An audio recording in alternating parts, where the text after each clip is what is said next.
네, 전해드린 대로 경찰이 오늘 해병대원 순직 사건에 대한 이 최종 수사 결과를 발표할 예정입니다. 네, 관련 내용 정혁진 변호사, 조기현 변호사와 함께 자세히 짚어보도록 하겠습니다. 안녕하세요. 자, 먼저 경찰 수사심의가 임성근 전 사단장에 대해서 불송치 의결을 냈습니다. 이 부분은 어떤 의미라고 봐야 하는 겁니까? 그 문재인 정권 때 네. 형사소송법이 개정됐어요. 네네. 그러니까 이른바 검수완박 해가지고 형사소송법 245조의 5가 생겨가지고 이전까지는 기소든 불기소하든 모든 종국 결정을 네. 검찰이 했거든요. 네. 경찰이 결정할 수 있는 게 없었어요. 그런데 245조의 5를 신설해가지고 어떻게 됐느냐. 범죄 혐의가 없다라고 인정을 하면 경찰이 그냥 불송치 결정을 하면 되는 거예요. 그래서 말로는 불송치 결정인데 실질적으로는 경찰이 무혐의 결정하는 것과 마찬가지다. 그런데 이번에 그다음에 지난 정권에서 또 뭐가 생겼냐면요. 수사사건 심의위원회가 생겼어요. 네네. 경찰에. 2021년부터 생겼으니까 그때도 이제 문재인 대통령 때 아니었겠습니까? 그래서 수사사건 심의위원회가 뭐 법대 교수님들이나 아니면 변호사들이나 이런 분들로 구성된 수사사건 심의위원회가 있어서 이 사건에 대해서 보고 거기에 대해서 심의 결과를 내놓도록 되어 있는데 예. 여기에 관련된 규칙이 있거든요. 제가 18조를 찾아봤더니 경찰 수사사건 심의 등에 관한 규칙 18조입니다. 네. 위원회는 심의 결과를 최대한 존중해야 된다. 위원회의 그 심의 결과를 경찰청장은 최대한 존중하여야 한다. 이렇게 되어 있단 말이죠.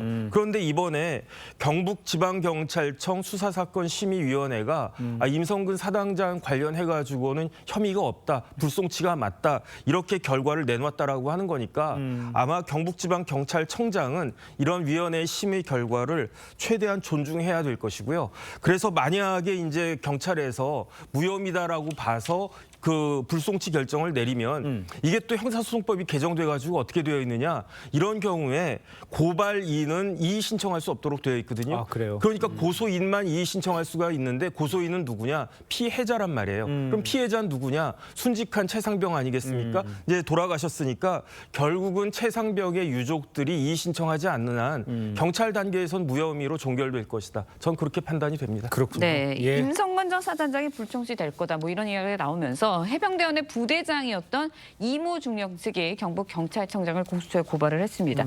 경찰 수사 결과 두고 뭐 갈등 더 깊어지는 거 아니냐 이런 우려들이 나오고 있는데 어떻게 보세요? 그 이모 중령 측이 경찰청장을 고발한 이유는 네네. 이 사건 수사심의 규칙에 따른 이 수사심의 개최 자체가 무효라는 겁니다. 네. 경찰 수사심의 규칙 제2조에 의하면 수사심의 개최권자가 정해져 있습니다. 고소인, 고발인, 피해자, 피의자, 또 피조사자, 또 그들의 대리인입니다. 그런데 이번 수사심의회는 직권으로 열렸습니다. 근데 예. 직권으로 열 수 있는 이 요건에 해당되지 않음에도 불구하고 경찰청이 급박하게 열어서 이미 어느 결론을 내놓고 한 게 아니냐 이런 취지의 주장을 하고 있는 것이고요.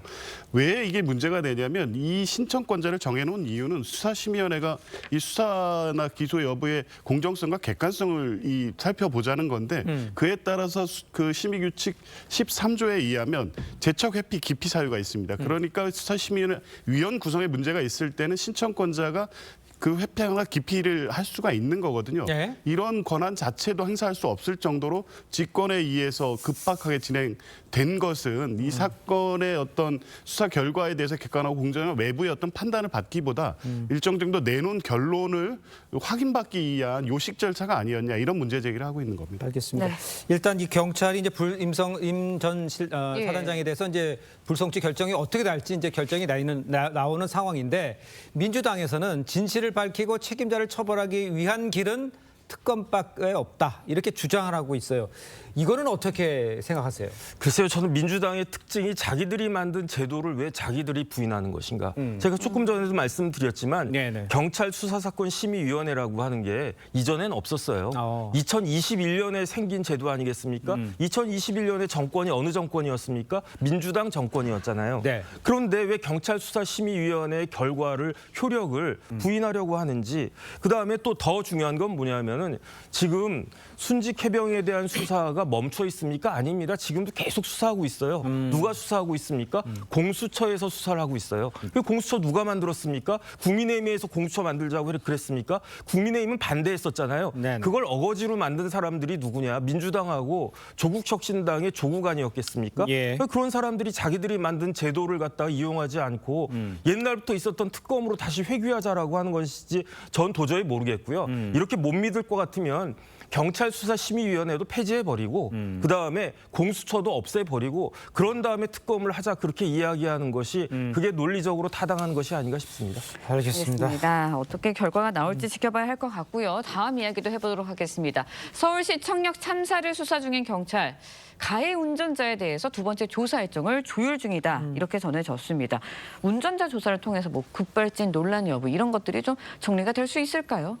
글쎄요, 이제 어느 정도의 진실에 접근할 수 있는 부분은 어쨌든 당사자인 가해 운전자 조사겠죠. 예. 지금까지 CCTV라든가 그 차량의 블랙박스 영상을 통해서 여러 가지 정황들은 확인했습니다. 이게 가해 운전자 본인은 급발진이라고 주장을 하고 있지만 그게 아닌 것으로 보이는 여러 가지 정황들이 나타났고요. 그렇죠. 중요한 것은 확인된 어떤 객관적 물증과 정황이 가해 운전자의 진술과 어느 정도 일치하느냐를 확인하는 게 중요할 것 같고요. 예. 가해 운전자가 끝까지 급발진을 주장한다 하더라도 확인되는 정황이나 물증에 의해서 급발진이 아니라고 판단되는 경우에는 예. 네. 가해 운전자 주장이 그대로 인정될 수기는 어려울 수도 있고요. 네네. 어쨌든 가해 운전자의 진술이 이 사건의 이 진상을 규명하는 데 있어서는 가장 중요한 증거 중에 하나가 될 것으로 보입니다. 알겠습니다. 네.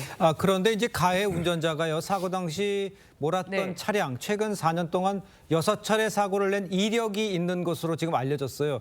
그렇다면 이번 사고의 원인을 밝히는 데 좀 도움이 되는 단서가 될 수 있는 겁니까, 저거는?